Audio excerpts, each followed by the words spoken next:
ساسوكي رين ري، شاعر سوريا.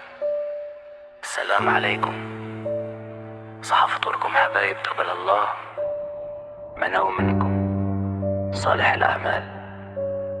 كان يا مكان حكاية ترويها العجائز للصبيان قبل ما تنام يغنيها ساسوكي. بدي الكلام كان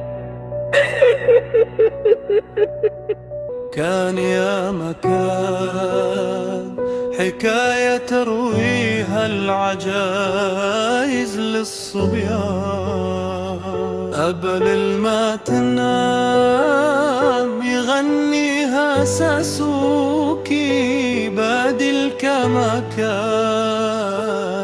يا مكان يحكى كان يا مكان في قديم الزمان، كان هناك شجرة تفاح ضخمة، وكان هناك طفلة صغيرة تلعب حولها كل يوم وتتسلك أغصانها وتأكل من ثمارها ثم تغفو قليلة ليتام في ظلها. كانت تحب الشجرة وكانت الشجرة تحب أن تلعب معها. مر الزمان وكبرت الطفلة وأصبحت لا تلعب حولها كل يوم. وفي يوم من الأيام رجعت سوريا وكانت حزينة، فقالت لها الشجرة تعالي والعبي معي. فأجابتها سوريا لم أعد صغيرة لألعب حولك، أنا أريد بعض اللعب وأحتاج بعض النقود لشرائها.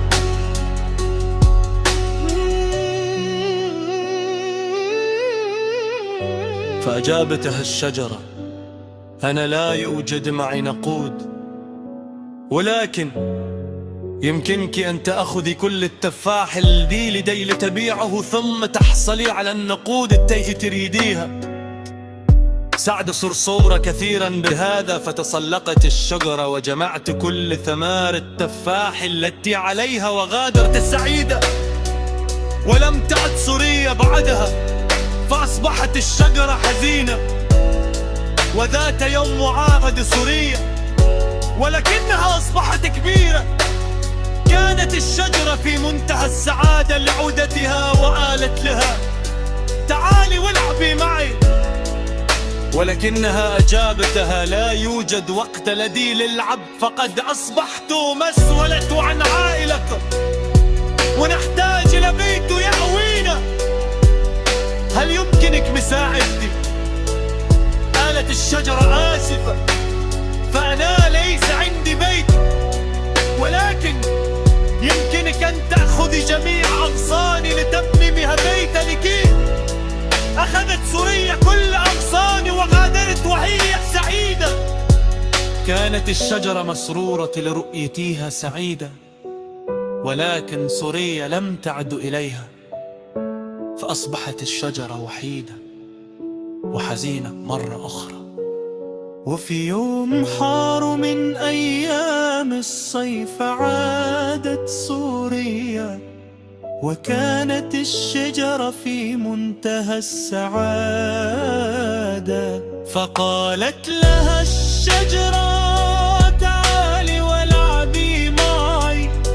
فقال لها سوريا لقد قدمت في السن وأريد أن أبحر لأي مكان لأرتاح. هل يمكنك عطائي مركبا؟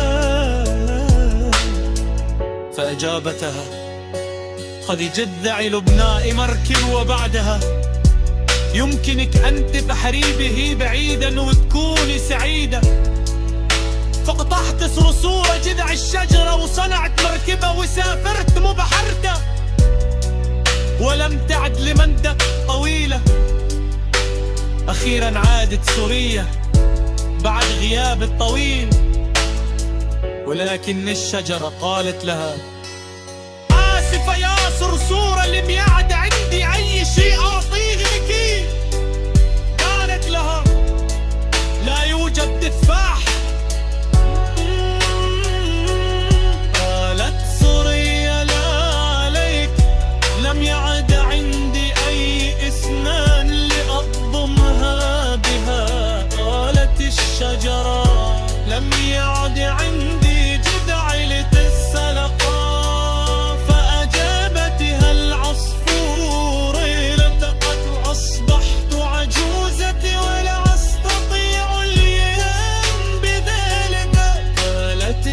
الشجرة. أنا فعلا لا يوجد لدي ما أعطي لك. وهي تبكي قالت كل ما تبقى لدي جذور ميتة.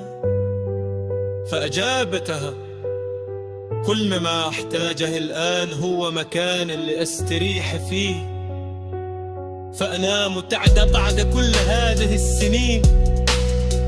فأجابتها جذور الشجرة العجوز هي أنسب مكان لك للراحة. تعالي واجلس معي للاستريح. جلست صوريتي يليها كانت الشجرة سعيدة، تبسمت والدموع لها عينيها.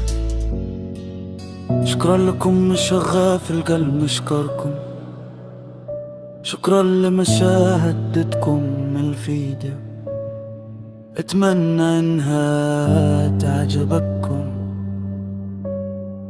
القصة.